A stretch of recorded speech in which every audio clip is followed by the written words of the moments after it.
हजरत मूसा अलैहिस्सलाम अल्लाह के हुक्म से कोहे तूर पर 40 रातों के लिए गए ताकि अल्लाह उनसे बात करे और बनी इज़राइल के लिए हिदायत और कानून अता करे।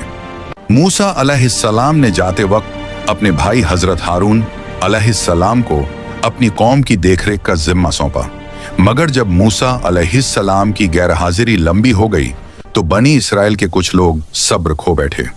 उसी दौरान एक शख्स सामिरी ने उन्हें गुमराह किया।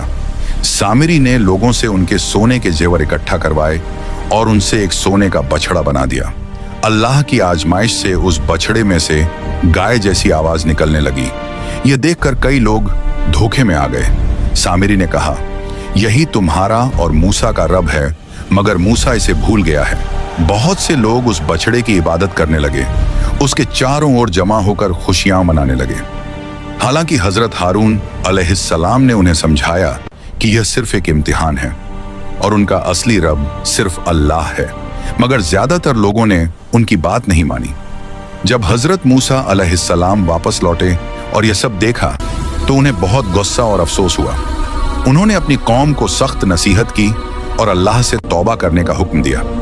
फिर अल्लाह ने सच्ची तौबा करने वालों की तौबा कबूल फरमाई। ये वाकया हमें सिखाता है कि अल्लाह पर सब्र और यकीन रखना चाहिए और किसी भी तरह की मूर्ति या चीज की इबादत करना बहुत बड़ा गुनाह है।